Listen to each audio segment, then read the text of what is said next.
JB Ball Talk.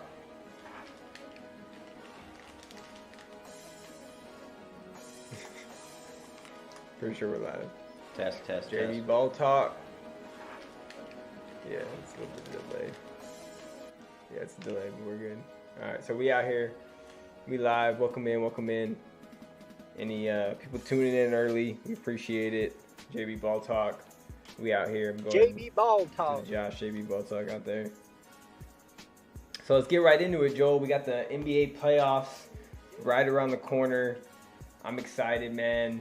There's a lot of great basketball about to come our way. Highest level basketball there is out there. I know you know what's coming. Too bad, there's going to be some injuries out there. We'll get to that. We'll get to a lot of the first round matchups in the West. We'll get to cover the East. Just a quick little overview. But yeah, let's get right into it, Joel. What do we got first on the list? Yeah, we got some topics we want to talk about, mostly surrounding NBA playoffs and what's up and coming. Maybe talk about some matchups, things like that. What we think. The first one we kind of want to go over was just kind of the West outlook on the 5-6 seed, which is the Warriors-Clippers matchup. Kind of talk about how everything's going to fall into place there. Obviously, the Clippers today, they play the Blazers. If they're able to win their next two games, they will fall into the 5th seed, and the Warriors will go to the 6th seed. But they also can control their destiny by losing one of those games and staying in the 6th seed and face the Kings as opposed to facing the Suns. So, but they also play the Suns tomorrow night, so it's going to be kind of weird. If they beat the Suns, they'll go in the 5th seed. If they lose to the Suns, they'll get in the 6th seed. So which team is going to be trying to lose more type of thing? I don't know. It's going to be interesting to see how these teams kind of position themselves where they want to go. I can't imagine that either the Warriors or the Clippers want to play the Suns. But the Warriors seem pretty confident. Clay came out today and said that he doesn't see anybody beating them in a 7-game series. And they should have that type of confidence, honestly. They're, defending champs. Yeah. I think their road is going to be a little tougher this year if they do make that run to the ship. Just by looking at the teams that they're going to have to play in the playoffs and the strength of that conference and how up and down it's been. So the road's going to be a little tougher this year, and we don't know if they're as good defensively. They've struggled on the road. So that 4-5 matchup's going to be interesting either way, whether it's the Suns Clippers or Suns Warriors. Obviously, it's the Suns Warriors. All eyes are going to be on that matchup for sure. Yeah, that's the one we should definitely talk about first. If it is that matchup in the first round after Sunday night, it's going to be talked about, I think, until the play-in ends, honestly, until it actually starts. It's going to be the one most talked about matchups. So to get right into it, man, I mean, the Warriors, it would be tough for them to go on the road and beat the Suns in that hostile environment. They would have to at least win one game to win that series. Do you see them doing that and possibly, making a run in that Western Conference, having to play the Suns in the first round? Yeah, they definitely. I don't think when it comes to the playoffs, I think some of their road struggles are going to be minimized a little bit. I think they will be able to compete and win on the road. They're going to get Wiggins back, so they'll be able to be a little better defensively, kind of shore up some things there. The Suns, to me, I'm not sure if they really want to play the Warriors in the first round, only because I don't know if that group has gelled quite enough together. I think they know that they're good and they know that they can beat anybody and they can make a run, but they haven't necessarily hit adversity yet, and they haven't necessarily ran into that team that's like put them up against the wall and say, hey, you guys are going to have to figure this out. And they have the players who do that. Chris Paul, Book, KD, obviously. They got the players that have been there, done that. So they have the players that can figure it out. When you face a team like the Warriors and they start getting hot, if they have a game or two where they're just nonstop hitting threes and all of a sudden the momentum shifts completely to the Warriors side, that's when I think the Suns can start getting in trouble a little bit if that does end up being the matchup. For me, I think the Suns would rather play the Clippers, especially without Paul George, because that takes away obviously one of their elite defenders. Yeah. And then they have a chance to get in a little more rhythm with that group before they face a team like the Warriors. I'd rather see that matchup in like the Western Conference Finals or something like that. But we may end up seeing it in that first round. I'm not sure how the Warriors are going to match up with that Suns team as well. We talked a little bit about that, and kind of what the matchups would be. So they'll struggle. They'll have they're going to have their defensive struggles as well against the Suns. It's going to be be a battle. And you got to look at it the other side too. The Suns guarding the Warriors. I mean, they're going to be able to try to double team Curry, get it out of his hands at times. But Curry usually doesn't have the ball. He's usually coming off screens, getting looks that way. So it's going to be interesting how they match up too on that end. And if the Warriors can keep up energy-wise, because, you know, Suns are going to come to play, man, and then they got some size on them too with KD and everybody, so Aiden. Yeah, definitely. You know, who will Chris Paul be guarding? You know, who's Steph Curry going to be guarding? Things like that. They're going to be interesting how the coaches decide to match up and play defenses against those teams. I don't think you're going to be able to stop either one of them, but you may have a scheme where you can slow down a certain individual that may end up helping you. But for the Warriors, to me, especially on the road, I think they're going to have somebody on their bench have a big game if they do want to win a road game or two. Guys like Kuminga, DiVincenzo. You know, we've seen Jordan Poole do it offensively, but I mean guys maybe even deeper on the bench that they really don't necessarily count on in their starting lineup or at the end of games, but that will come in and give them some sort of punch, whether it's offensively or defensively, to kind of shift the momentum in one of those games, because that's what they're going to need. But the Suns have players like that as well that can do the same type of thing, whether it's Josh Okogie or, you know, TJ Warren that comes in, Torrey Craig. They have some guys down the line on that bench too that can come in, make an impact, and kind of shift some momentum in a game as well. So that's what makes that series so interesting, because both of those teams can be so dynamic in a sense, especially offensively. So it makes it for quite the show if we do end up seeing that. Yeah, no, it would be amazing seeing that in the first round. Like you said, though, it sounds more like a Western Conference Finals than a first round matchup all day. But yeah, man, like you said, that's the one thing that worries me about the Suns too coming into it. Like you said, have they gelled enough? They've won 6 games with KD playing. They're undefeated, but they haven't played enough. I feel like they need a little bit more, like you said, some adversity to go along with it. Because if they get adversity in the playoffs, when, you know, their backs are against the wall against a Warriors team that just came off a championship, that's been there, done that, then, you know, it could be lights out, you know, early for the Suns before they even have a chance to do anything. So Joel has a good point there on that one. Let us know in the chat who you rooting for the Suns to play. If you're a Suns fan, the Clippers, Warriors, or if you're a Warriors fans, Clippers, you know, who you rooting to play. You know, you want to play the Kings, you want to play the Suns. So all them bunched up right there, and we'll see what happens on that one. Yeah, and just, you know, just kind of another point as far as the Suns, they do have guys that have been there. Obviously, they made that run to the finals. KD's won a championship. He kind of knows a little intel on the Warriors as well, you know, being there for, you know, a couple years. But I'm talking about just the first time playing together. That's exactly. And you saw KD on his podcast, you know, this past week with his guy, Eddie, on there. And they talked about, Eddie even mentioned to him, I don't feel like 8 games, 10 games is enough for you guys to kind of be gelled. Mm-hmm. And you know, Durant said, you know, enough for what? He's like, we feel good, we feel confident. And that's the kind of message you've been getting from the Suns, whether it's the coaching or the players. They've been saying, hey, we feel comfortable even though we haven't played, you know, such and such games together. They feel comfortable enough together where if they get into a situation that they can figure it out. And I've definitely noticed since they've gotten KD, they've had much more confidence when it comes down to late game situations or another team is grabbing momentum in the game. They don't panic. They know that they're going to get it done. They know that they have the players to figure it out and ultimately win the game. And that's kind of how they've been playing these games with KD. I don't expect that to change in the playoffs, but the Warriors are a team that can kind of throw you off when it comes to that, because the Warriors may put them in a situation that obviously they haven't been together. They haven't been in as a team together and cause them to kind of figure it out at a very high level, which those guys can do. But when you're facing the defending champs, you know, that first round matchup is going to be like a Western Conference NBA championship style type, you know, matchup, intensity, physical matchup that it's going to be. Well, like you were saying, if the Warriors force them into some small ball with Aiden on the court, they can try to run and gun. I mean, I know the game slows down in the playoffs, but they're going to try to run it on them.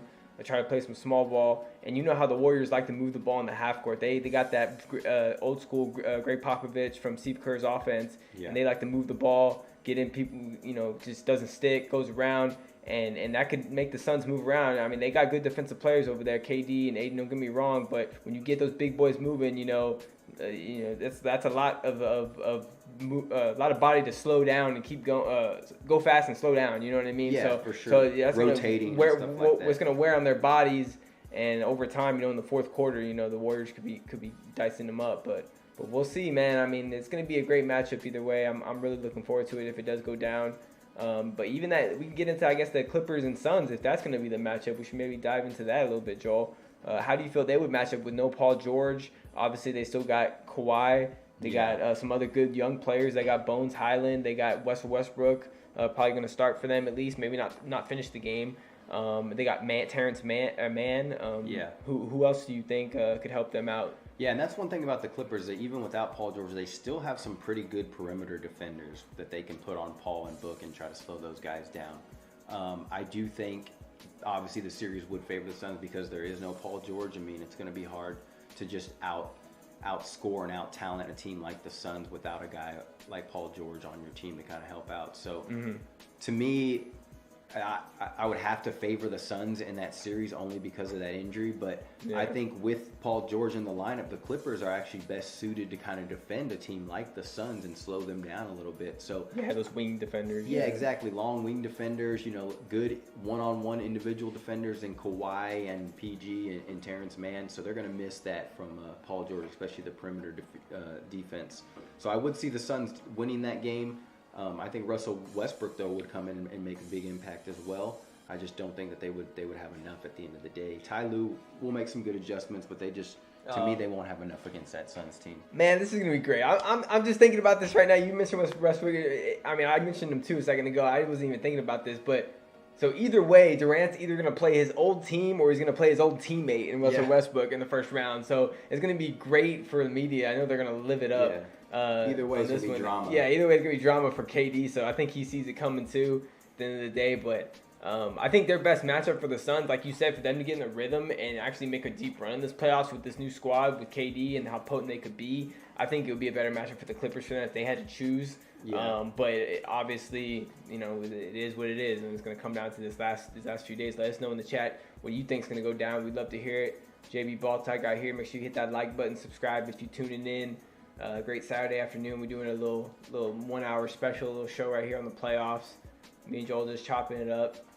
Yeah, and it could be one of those things where the Suns say, hey, give us the Warriors. We understand that if we can win that series together, that's probably going to be the toughest team we face. That'll probably be the toughest series that we have.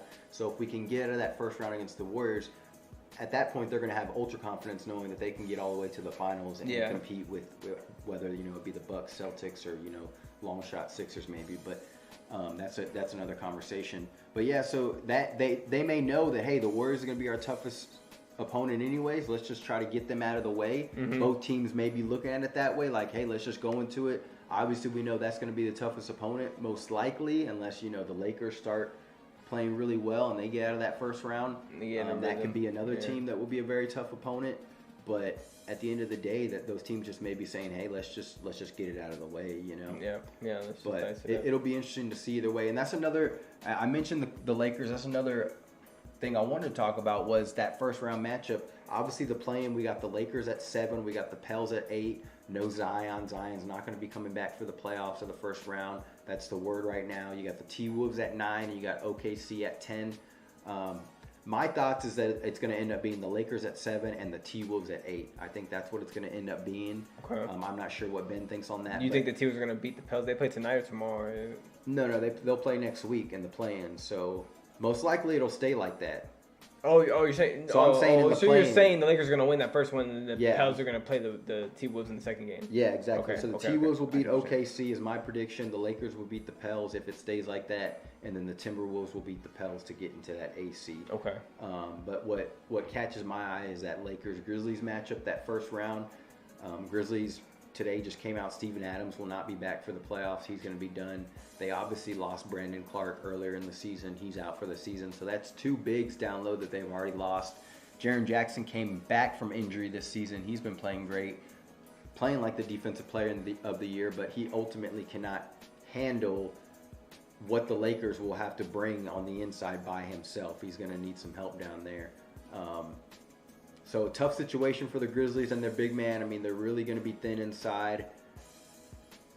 It's going to be hard without Steven Adams. He was a main component when bringing that toughness, bringing that energy, and just kind of setting the tone for that team. And I think the Grizzlies are one of those teams where they kind of need their full, complete team to make a run. I don't think they can afford to not be without key role players. They're just built like that. They need all their players to make a run. And without those 2 guys on the inside, you could see the Lakers bounce them in the first round because of that. So it's going to be tough. I think they're going to struggle against the Lakers in the first round. Yeah, I completely agree with you. I think the Lakers are going to give them fits, even if the Lakers somehow blow that series and don't win it. I feel like they're going to have a lot of the upper hand, like you said, in the inside, in the paint, on the offensive boards, defensive boards. AD's going to have a field day. I mean, Steven Adams right away. He's going to be in the post all day, probably getting double teamed. But Lakers have proven they play good off his double teams, even LeBron's double teams. They move the ball. They have shooters now. So it's going to be interesting to see what happens in that matchup, man. Ja Morant's really going to have to show up. Bane's going to have to show up. They're going to have to put some points up and maybe try to outscore the Lakers. And Lakers, they're going to like to slow it down with LeBron and company and do their thing. So, yeah, their other role players are definitely going to have to step up and elevate their game. What worries me is the Lakers usually do get a favorable whistle they have all season, and if Jaren Jackson gets in foul trouble against AD, or if they start having some people get in foul trouble, and vice versa, if the Lakers get in foul trouble, they'll struggle as well. But I'm more concerned about Jaren Jackson because he's a defensive presence. He's going to attack. He's going to try to get blocks, so he's going to gamble sometimes. And the Lakers are going to continue to attack AD, LeBron. They're going to come downhill and they're going to attack him. Austin Reeves, guys like that, D'Angelo. Yeah. So it's going to be tough for the Grizzlies. They're going to have their hands full if they do end up playing the Lakers in the first round. That's going to be interesting for sure. And we're not counting out the Pelicans, but obviously there's no Zion, so it's going to be tough for them to beat the Lakers in that play-in. I mean, obviously anything could happen, but hopefully, Lakers can pull it. I'm obviously rooting for them, but. There's some Pelican fans that ain't. Yeah, I mean, there was a lot of talk about Zion supposed to come back, and it's kind of upsetting as a fan to hear him say that you think he's gonna come back for the playoffs, and then all of a sudden they just he's not coming back. There's no reevaluation or nothing. They're just gonna sit him and not play him. So cut their losses there. It's tough. I think he only played like 29 games this season, maybe 30 games. So, and obviously when they did play with him, they were top in the West. They were, top seed, top 2, top 3. So we know the potential that the Pelicans do have with Zion in the lineup, but without him, we just don't see them getting very far, even making the playoffs at this moment. But that's just kind of is what it is for them. There was one other team we wanted to talk about in the West. Those are the most interesting probably playoff matchups or potential playoff matchups that we see so far. We didn't really talk about the Kings matching up with anybody in the Nuggets, but we could go into that a little bit if you want. Yeah, I think when we know the matchups for sure, I think we'll go into them a little bit deeper. But we just were really fixated on that Suns matchup with whoever they were going to match up, and then I wanted to talk a little bit about the Grizzlies and Lakers because of that news today as well. Obviously, the Kings and the Nuggets right now, both two teams that will be vulnerable when the playoffs come to. Kings with lack of experience, and the Nuggets are just slumping right now, bro. They just haven't been playing well lately. They're losing to the Jazz right now with their starters. So it's going to be tough for them too. The Nuggets, if they get the T-Wolves, they're going to have to deal with, that Anthony Edwards, Karl Anthony Towns, pretty good squad over there, so that's going to be tough for them. And then the Kings having to deal with either the Kings having to deal with the Warriors, the Clippers. Yeah, it's going to be tough for but both those teams are going to be tough series, dragged out probably. I mean, I could see maybe both those teams coming out somehow, or maybe not the Kings coming out against Clippers or Warriors, but I mean, you never know. I mean, they have a good young squad. Fox could show up late in games. He's shown in crunch time he could show up. So I'm not going to count him out completely, but those would be really tough matchups for them. As for the Nuggets, I can see them squeaking by against the T-Wolves, but in the second round is where I'm going to be worried for them for sure. But, yeah, definitely. They'll obviously see the winner of that 4 or 5 matchup in the second round, so that's going to be tough for them. The Kings, tough at home. I just think, especially in the playoffs, I've seen young teams, I think experience matters, and they just don't quite have it yet. They're going to get it this year. They got to get some experience before they can make that next jump. And if they can get close to winning a series or win a series, great. That'd be awesome. But again, they would have a tough matchup in their second round too, as well, with either the Lakers or the Grizzlies. So they'd be basically playing. It's gonna be it's a tough road really to see a team like the Kings or the Nuggets actually make a run to the Western Conference Finals. I see somebody in that 4 or 5 matchup making a run, and then probably the Lakers if they end up getting it together, beating the Grizz, and then So we could end up seeing Suns Lakers in the Western Conference Finals. Just looking at it right now. Yeah, and then obviously that would be a great matchup seeing AD in there too, but KD and LeBron going at it healthy. And obviously, everybody knows we haven't seen them play since 2018. Mm-hmm. So I mean, everybody's just waiting by the TV, waiting for that matchup to pop up. So let's get it going. Yeah, these are matchups that as fans are exciting to us too, but I don't think even if the Nuggets or the Kings did end up going to the Western Conference Finals and matching up, I think it would still be just as exciting, just wouldn't have, the big name teams that maybe have a little bit more fans. But yeah. I would not be disappointed if the Kings made a run. That's a really nice young squad. They play well together. Mike Brown's got them going, and they got a lot of potential. They're going to be good for a lot of years to come. So it's exciting to see the Kings back in the playoffs and good again. I remember the old Kings days when I used to love watching Bibby, C-Webb, Bobby Jack, Hedo Turkoglu, Doug Christie. I mean, the list goes on and on. Peja Stojakovic, these guys. Stojakovic. Vlade Divac, those guys were awesome, man. So it's nice to see that the Kings are at the top of the West again. Yeah, man. For the first time this year, well, speaking of that team you wanted to talk about in the West that didn't make the playoffs, that everybody's pretty disappointed about, the Dallas Mavericks. Yes,